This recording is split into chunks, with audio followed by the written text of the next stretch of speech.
Olá, seja bem-vindo ao Linha de Frente. Aqui a gente discute temas relevantes para a Bahia e para o Brasil, como justiça e direitos humanos. E que tal a gente falar com uma pessoa que consegue conciliar teoria e prática desse tema, academia e a vivência do dia a dia? Eu estou falando sobre o secretário de Justiça e Direitos Humanos do Estado da Bahia, Felipe Freitas. Seja bem-vindo, Felipe. Conversar com você aqui no Linha de Frente, para mim é uma satisfação. Alegria minha de estar aqui com você.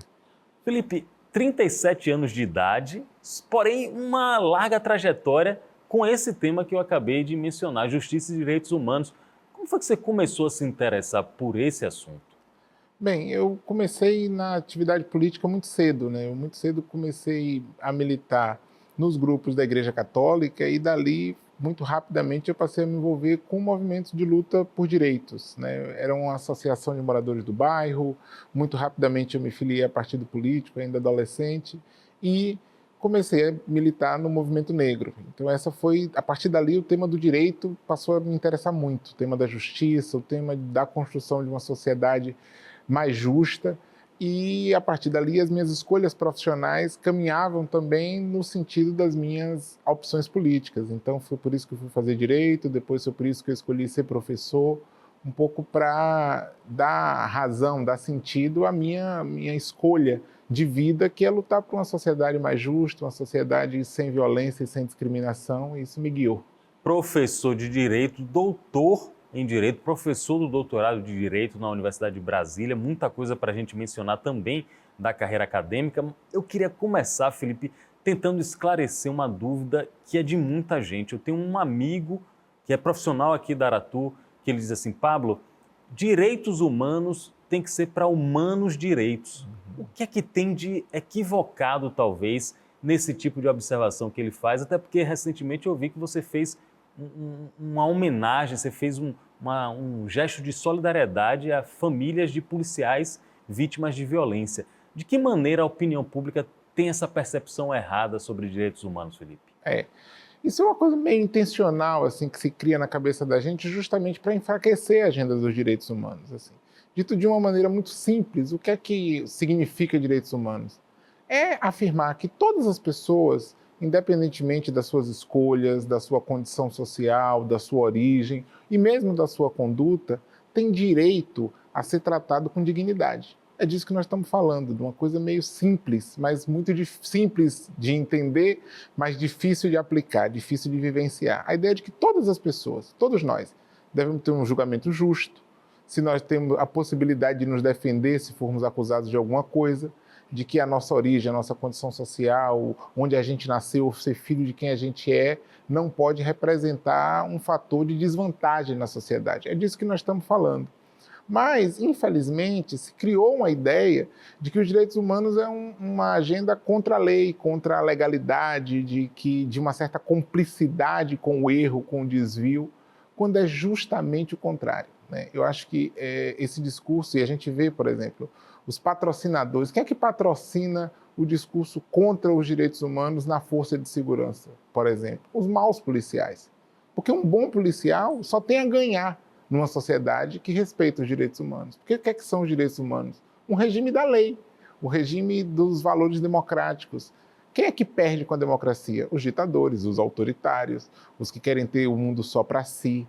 Mas quem tem compromisso com a justiça só tem a ganhar numa sociedade que respeita os direitos humanos. Mas justo porque isso é muito óbvio se você explica desse jeito, aí se cria uma falsa ideia de que os direitos humanos são contra a legalidade ou contra a igualdade entre as pessoas, quando é justamente o contrário. Ou são favoráveis ao ilícito, são favoráveis a quem delinque no dia a dia, no cotidiano da sociedade. Você falou aí sobre preservação de direitos de todos e me vem à cabeça uma informação que eu tive recentemente sobre a população carcerária no Brasil, que, se não for a maior do mundo, é uma das maiores do planeta. Porém, muito se discute sobre qual o tipo de reabilitação que esses egressos do sistema penitenciário estão tendo. Na sua avaliação, ter muita gente preso representa o que para nosso Brasil? Qual o retrato que se faz no nosso país? Eu acho que, primeiro, tem muita gente presa, é um mau indicador social sempre. Por quê? Porque quando a gente tem a prisão, a privação de liberdade, como a principal escolha para responsabilizar quem praticou um crime, significa dizer que todas as outras instâncias falharam, todas elas fracassaram. Porque é claro que prender alguém, tirar a liberdade de alguém, tem de ser sempre a última opção, a opção mais radical, a opção limite. Se essa opção está sendo acionada tantas vezes e com resultados, infelizmente, não tão bons quanto a gente esperaria que fosse, a gente precisa revisar esse modelo na sociedade brasileira. Esse modelo de prender tanto não tem produzido na nossa sociedade os resultados que nós queríamos. Isso quer dizer que eu acho que nós temos que prender menos, ser leniente com o crime? Claro que não. Se há necessidade de executar as prisões dentro da legalidade, elas têm de ser feitas. Ninguém que praticou um crime que caiba a prisão deve deixar de ser preso. Mas, sempre que a gente puder enfrentar o problema da violência e da criminalidade por outros meios, a gente deve acioná-lo. E, às vezes, a gente não acredita nisso, porque a gente tem uma vontade de sofrimento, de impor dor e sofrimento sobre as pessoas, quando, no fundo, o que a gente precisa é produzir justiça. É isso que nós temos que fazer na sociedade. E produzir inclusão. A nossa sociedade, quando você fala assim, eu fico pensando, a nossa sociedade tem uma característica muito punitiva, às vezes até sádica. Uhum. Qual seria a origem antropológica, psicológica, sociológica disso? É algo recente ou sempre foi assim, desde que a gente virou nação? No mundo moderno sempre foi assim. Não sempre foi assim na história da humanidade, mas, sei lá, nos últimos 300 anos a humanidade fez essa escolha de apostar muito nessas coisas das penas punitivas, dos castigos físicos. Isso é assim no mundo ocidental, no mundo moderno todo. Mas o Brasil tem uma peculiaridade. O Brasil é um país muito violento e o Brasil é um país muito desigual. Então, a desigualdade e a violência da nossa trajetória social fazem com que essa característica, que não é só nossa, é uma característica do mundo ocidental todo, tome proporções muito maiores, né? Porque, por exemplo, na Europa, a Europa não é menos punitiva do que nós, brasileiros ou latino-americanos, mas a desigualdade entre nós e a violência naturalizada pelo racismo, pela história da escravidão, faz com que isso tome uma proporção maior na nossa sociedade. Então, acho que essa é a diferença, né? O punitivismo, infelizmente, é uma aposta global, o mundo acredita muito nesses modelos de castigo físico, mesmo que eles produzam tão pouco resultado, porque as taxas de reincidência são as que nós conhecemos. A gente tem crimes, por exemplo, tráfico de drogas. A gente ampliou nos últimos 40 anos, nos últimos 30 anos, muito a pena para tráfico de drogas no Brasil. Infelizmente, esse problema não se enfrenta desse jeito, porque, por exemplo, o tráfico de drogas é uma questão econômica, sobretudo, de grupos criminosos que precisam ser enfrentados com a dureza da lei, mas para serem desfinanciados. Nós precisamos correr atrás do dinheiro dessas organizações criminosas e retirar o dinheiro delas para que elas se enfraqueçam. E esse é o nosso desafio. Qual a avaliação, então, nesse aspecto que você faz tecnicamente sobre os países que optaram por uma descriminalização, por exemplo, da maconha ou de outras drogas? Você acha que eles obtiveram avanços na política de tentar acalmar o crescimento, diminuir o crescimento, mitigar o crescimento do número de dependentes, usuários e de violência? Veja, a gente tem pouco tempo de experiências mais longas de descriminalização no mundo. Mas a gente sabe algumas coisas que dão muito certo. O que é que dá muito certo? Política de acolhimento e cuidado para as pessoas que vivem em situação de uso abusivo de drogas. Aqui na Bahia, por exemplo, nós temos um programa muito premiado, que é o programa Corra para Abraço, desenvolvido pelo governo do estado, que desenvolve essa ideia. Nós precisamos acolher a pessoa que vive uma situação de saúde, de adoecimento pelo uso abusivo de drogas e oferecer para essa pessoa o quê? Possibilidade de reconstruir sua vida sem o uso dessa substância como algo que vai paralisar sua vida, interromper sua trajetória, dificultar e trazer violência para a sua vida. Então, esse é o desafio que nós temos, testar modelos que dão certo, que sabidamente deu certo. Então, redução de danos e cuidado, política de cuidado com as pessoas que usam drogas é fundamental. Outra coisa fundamental, nós precisamos enfrentar as organizações criminosas. É muito grave, mas isso se enfrenta como? Como é que se enfrenta essas organizações criminosas? Pela via da desarticulação econômica delas. Isso é muito importante, né? Nós temos que enfrentar os crimes de lavagem de dinheiro, de receptação, que é os meios pelos quais essas organizações mobilizam milhões de reais todos os meses, todos os anos, e praticam verdadeiros absurdos, adquirindo armas de maneira lícita e ilícita, corrompendo e dominando territórios. Então, eu acho que o mais importante desse tema é a gente apostar muito no que tem dado certo no mundo, em termos de política de cuidado e política de repressão qualificada ao crime. Nessa cadeira onde você está sentado, a gente está conversando com o Felipe Freitas, secretário de Justiça e Direitos Humanos do Estado da Bahia. Nessa cadeira, Felipe, onde você está, recentemente o Procurador-Geral de Justiça, Pedro Maia, falou bastante, praticamente ele deu uma aula a respeito de combate ao crime organizado, que foi um dos temas da carreira dele no Ministério Público, e ele falou com muita empolgação e otimismo sobre ações da Justiça baiana, do Judiciário baiano e também do Executivo, que podem resultar num sufocamento, como você está dizendo, financeiro do crime organizado, principalmente com inteligência, uso de inteligência. Sim. Você também acha que grupos especializados em combater esse tipo de ação pode ser o caminho melhor, o atalho melhor para a gente vencer essa batalha? Sem sombra de dúvidas. Eu acho que as instituições do sistema de justiça e da segurança pública precisam se especializar cada vez mais nesse tipo de enfrentamento com inteligência. A Polícia Federal, por exemplo, passou muito tempo fisgada com esse discurso que a Lava Jato produziu para esse tema de perseguição política, porque é o que as investigações comprovaram que os juízes e promotores daquela operação majoritariamente faziam, e deslocaram a Polícia Federal daquilo que a Polícia Federal precisa fazer, que é apoiar os estados para a gente fazer ações de inteligência e de desarticulação da criminalidade organizada interregional e internacional. Porque, por exemplo, as organizações criminosas, elas têm rotas de circulação das drogas que passam pela América Latina. O Brasil não é produtor da maioria das drogas que se consomem no país e que circulam, que exportam daqui para o mundo. Mas o Brasil é ponto de passagem das rotas mais importantes do mercado de drogas no mundo hoje. De modo que não é possível enfrentar as drogas, o problema do tráfico de drogas, do comércio ilegal, se nós não tivermos muita conexão com os outros países da América Latina. Se nós não tivermos conectados com o que se faz na Colômbia, com o que se faz no Equador, com o que se faz no Paraguai, com o que se faz na Venezuela. Mas qual é a parte da polícia que pode fazer essa conexão? A Polícia Federal, que tem essa natureza de polícia nacional, articulada com outros países, inclusive. Mas por que aqui é tão difícil, portanto, a gente enfrentar os temas de criminalidade organizada que passam por essa articulação internacional? Porque muitas vezes a história recente da Polícia Federal não esteve tão conectada.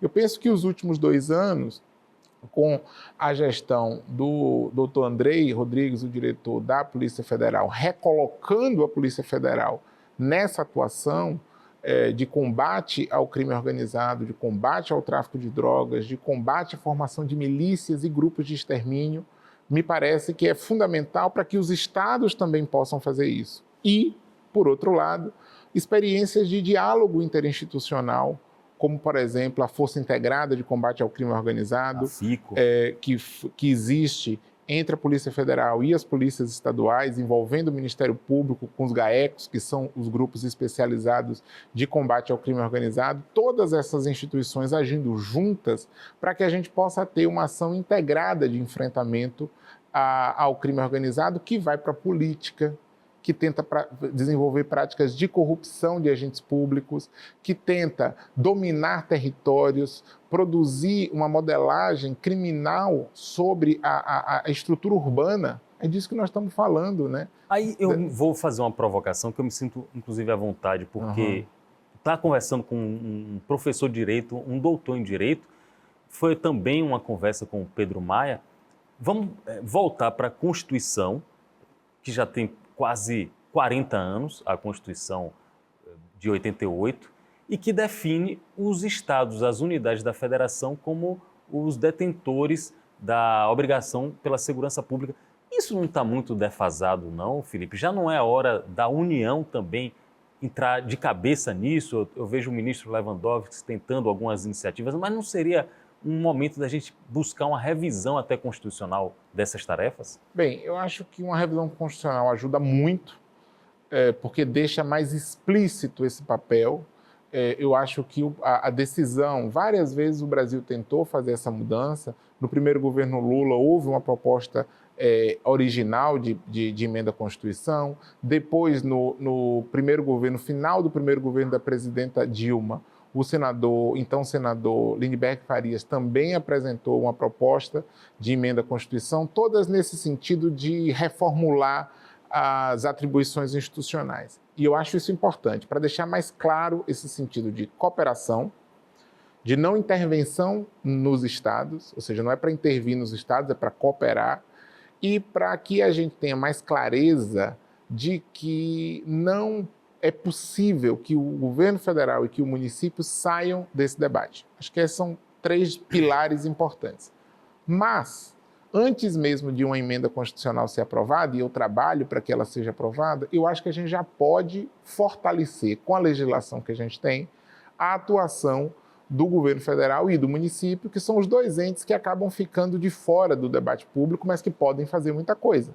O município, por exemplo, tem um papel fundamental na prevenção à violência. Só para a gente ter uma ideia, todo mundo reconhece que o tema das drogas é um tema central para pensar o problema da violência na nossa sociedade. E todo mundo concorda que uma mãe, porque são mulheres que fazem isso, a mãe, o irmã, a tia, a namorada, a esposa, as mulheres que têm um companheiro, alguém da sua família envolvido com droga, com uso abusivo de drogas, luta sozinha para que aquela pessoa retome sua vida, saia daquela experiência de abandono, de desproteção. E essas pessoas contam com quem? Com a sua comunidade e com as igrejas que estendem a mão. Mas são os municípios o lugar fundamental que pode estender a mão para essas mulheres e ter centro de atendimento psicossocial, centros de acolhimento de pessoas que usam drogas, apoio a essas igrejas para que elas consigam ampliar e fazer melhor o seu trabalho, porque é isso que essas pessoas precisam. A criminalidade organizada tem de ser enfrentada com polícia. As pessoas que usam drogas e que vivem em situações de adoecimento, de abandono e de desproteção precisam de política pública, precisam de ação social, precisam de inclusão. E essas mulheres, eu repito, que fazem esse cuidado sozinhas, precisam ter o quê? A mão do Estado. Verdade. O Estado tem que dizer para essas mulheres, vocês não estão sozinhas. E a parte do Estado brasileiro que tem de fazer isso, que tem condição, que tem equipamento para fazer isso, é quem? São os municípios. E a gente precisa entender que são pessoas precisando de uma ajuda de saúde, são dependentes químicos. Eu gosto de fazer, Felipe, essa correlação, porque a pessoa acha que o dependente químico é o usuário recreativo. Não. Como ninguém escolhe ter câncer, e o poder público está aí também para fazer o tratamento de câncer, ninguém escolhe ser dependente químico, é uma doença. Claro. Às vezes as pessoas acham que é uma opção, uma escolha, e não se trata disso. E é um problema social, é um problema político. Por exemplo, se você anda na rua das grandes cidades e vê as pessoas em situação de rua, em situação de uso abusivo de drogas, isso é um problema político e um problema social, que se enfrenta como? Não é fazendo muro, como está se fazendo em São Paulo. Não vai adiantar. Primeiro que não vai adiantar. Segundo, porque não é eticamente, humanamente admissível que a gente acha que vai ser construindo muro e prendendo as pessoas que a gente vai enfrentar os problemas da nossa sociedade. Um novo campo de concentração. Mas é com ações de acolhimento, mas com ações de acolhimento que promovam cidadania, para que essas pessoas saiam da exclusão, não para viver de política do governo, para viver de bolsa, para viver de uma cesta básica, mas para que elas consigam retomar suas trajetórias e se auto-organizar. Isso é possível fazer, existem experiências. Eu falei aqui do Corra pro Abraço na Bahia. Quando o Haddad era prefeito de São Paulo, ele fez algo muito importante, que foi referência no Brasil, que era o programa Braços Abertos. Nós temos em Recife os COMPAs, que são unidades públicas da Prefeitura, por exemplo, de Recife, que são equipamentos públicos de prevenção à violência. Nós temos as usinas da paz, feitas pelo governo do Pará, ou seja, eu estou dando exemplos aqui de diferentes partidos, de diferentes regiões do país, de diferentes períodos da nossa história recente, onde as políticas públicas conseguiram reduzir os indicadores de violência. É possível fazer isso.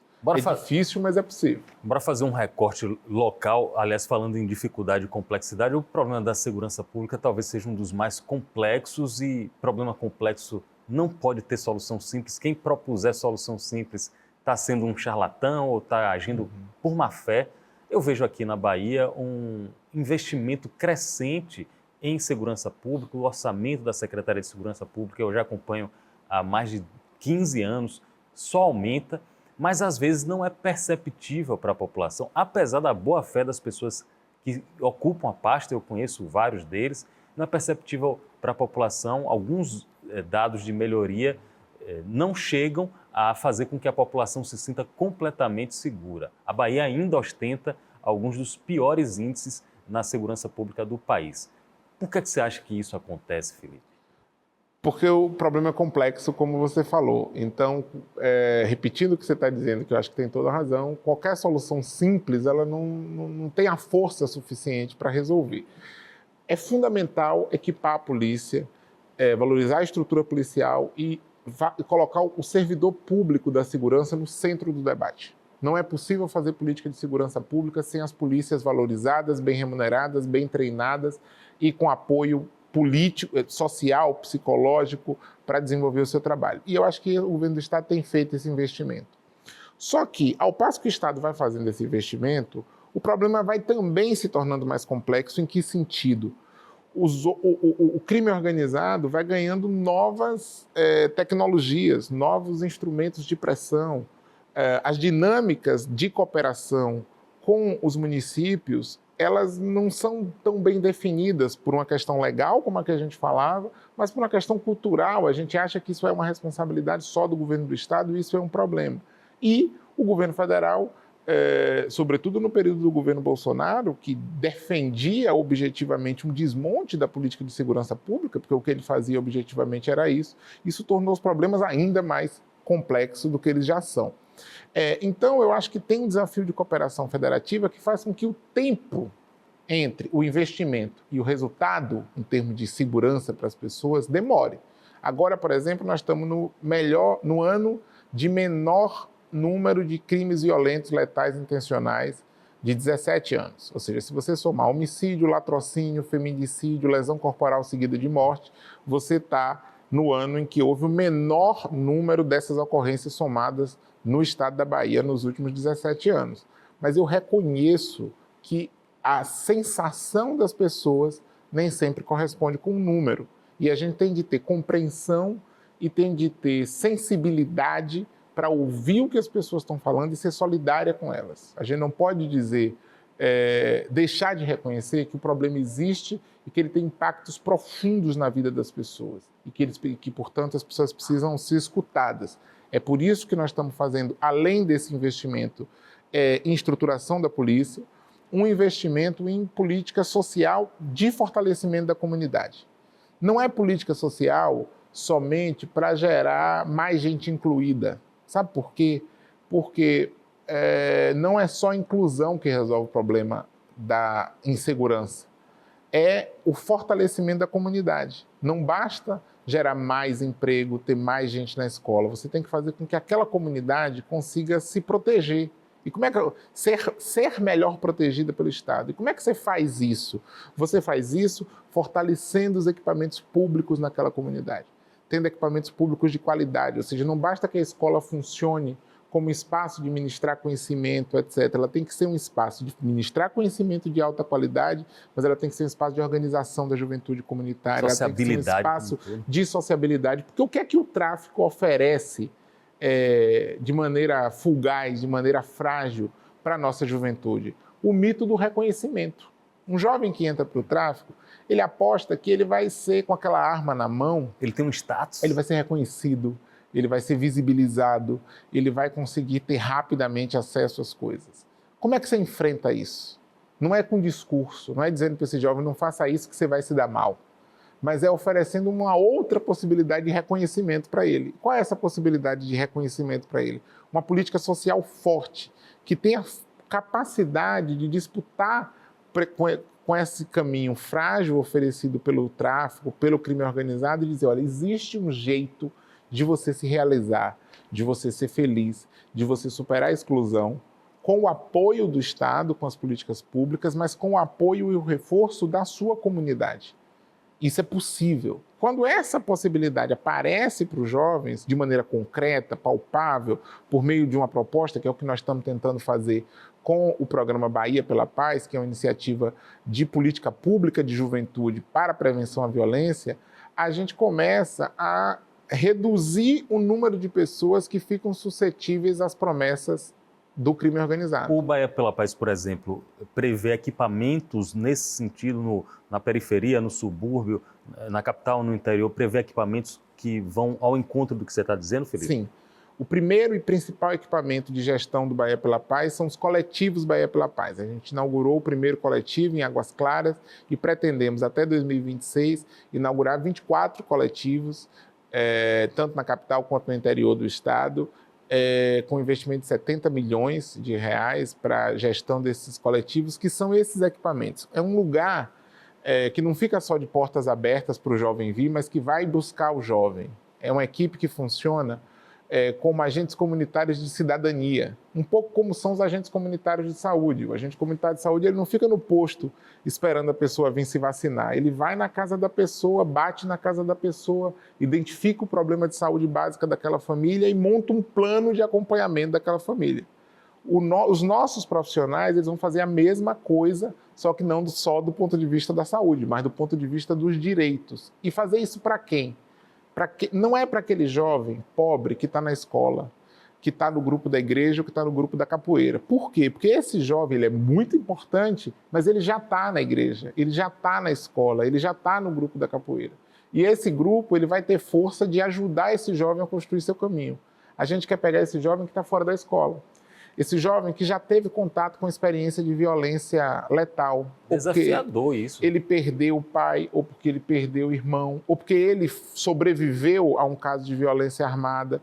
E aí, esse jovem ele se encontra numa situação de profundo risco de ser perdido por completo para essa estrutura de violência.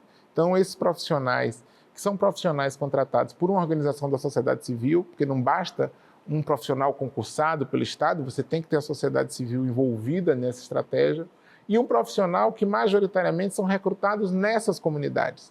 São psicólogos, assistentes sociais, pedagogos, advogados que têm formação técnica para fazer o que vão fazer, mas que têm também uma experiência prática de serem eles pessoas oriundas dessas comunidades vítimas da violência nas nossas cidades. Eu acredito que, sendo bem sucedido esse projeto, tem uma dimensão internacional. Acho que é um case que vocês podem e devem levar para outras nações, outros distritos, outras sociedades que também estejam enfrentando problemas semelhantes. Me parece que é tão desafiador quanto grandioso esse tipo de projeto com essa proposta que você está colocando.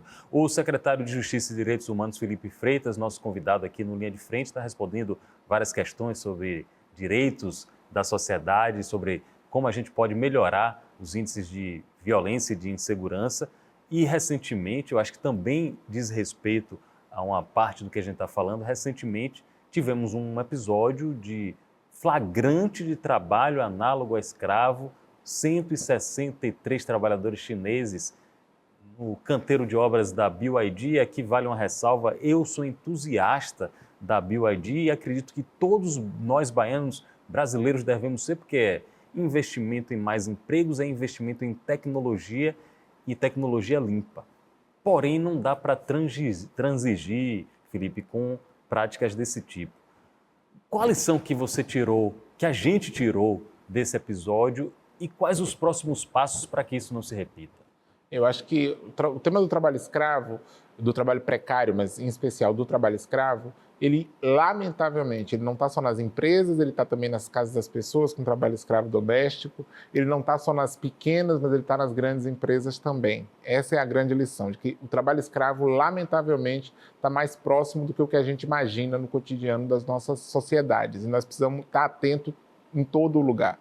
O que aconteceu na notificação, que está em processamento pela Justiça do Trabalho em relação à BID, nos mostra que é sempre importante que as empresas e que as instituições públicas e privadas estejam todas elas submetidas à fiscalização permanente. A empresa rapidamente se comprometeu, nesse caso, com a interrupção do contrato de trabalho, do contrato com a empresa terceirizada que fazia as contratações e fez a regularização funcional da situação dos trabalhadores. Nós acompanhamos esse episódio de vários lugares do governo. Nós, da Secretaria de Justiça, acompanhamos pela Comissão de Erradicação do Trabalho Escravo, que é uma comissão que funciona com a coordenação da Secretaria de Justiça e que monitora esses casos.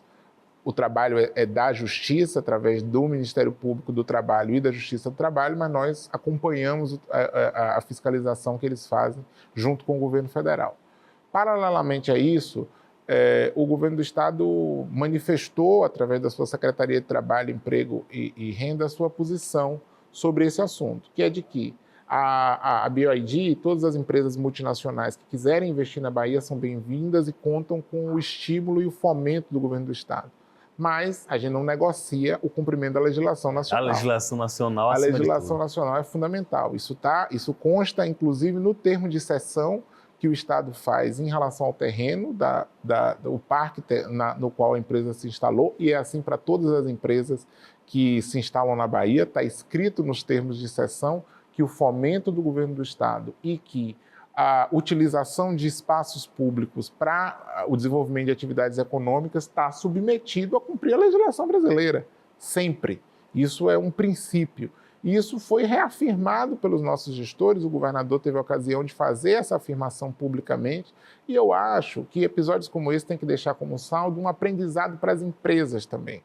Acho que as empresas, do mesmo jeito que a tecnologia, as empresas estão cada vez mais, as melhores empresas, eu quero dizer, estão cada vez mais convencidas de que nós não podemos produzir, deixamos um passivo ambiental que a gente ignora, que nós temos que estar pensando em práticas ambientais mais sustentáveis. Do ponto de vista social, nós também não podemos ter uma atividade econômica que esquece, que abandona o direito dos trabalhadores. E eu acho que esse é o aprendizado, assim, de as empresas conseguirem transitar de uma situação, de um descumprimento de uma legislação para uma boa prática, ou seja, como é que a gente sai desse problema e vai para uma situação de uma empresa que passa a ter uma postura ativa de combate à discriminação, de acolhimento de trabalhadores que foram resgatados e que foram vítimas de trabalho escravo.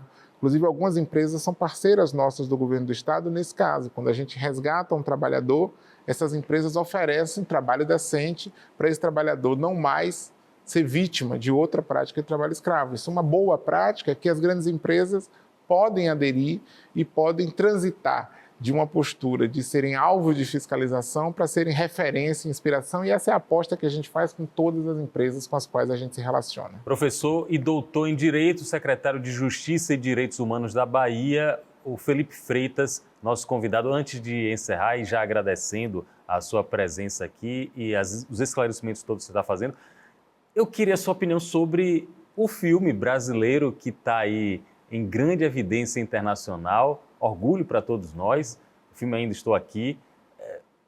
O filme é mais do que uma obra audiovisual cinematográfica bem feita na sua avaliação? Qual o significado, o simbolismo de um filme desse e dele estar nesse momento tão feliz? A gente nunca mais ganhou uma Copa, então acho que o primeiro grande significado do filme é animar a gente de novo para torcer pelo Brasil, e isso já é muito bom. Meu filho me perguntou, meu pai, por que é que ele tem 5 anos, por que é que toda hora fala ainda estou aqui, o que é isso? Aí eu falei, filho, é que tem um filme brasileiro que está disputando a Copa dos Filmes, e aí ele é o Brasil na Copa dos Filmes. Isso já tem um valor de resgate do cinema nacional, mas nesse caso tem um valor da memória das lutas democráticas, né? O Brasil precisa aprofundar a sua discussão sobre o passado recente do nosso país no que diz respeito à ditadura militar. É muito profundo o que aconteceu na sociedade brasileira com as experiências do autoritarismo, da ditadura de 64, assim como é muito bonita a história de luta e resistência de personagens muito próximos a nós, muitas vezes, muitos deles vivos ainda e dignos de serem homenageados em vida. Aqui na Bahia nós temos vários, para falar só um, Emiliano José, meu professor, um dos importantes lutadores pela democracia no nosso país, que é baiano, que está aí vivo, atuando, militando e construindo, e que merecem todos eles, os sobreviventes e os que perderam a vida, ser homenageados. E o filme faz isso, né? Então, o governador determinou que nós adquiríssemos um grande volume dos exemplares do livro que dá origem ao filme.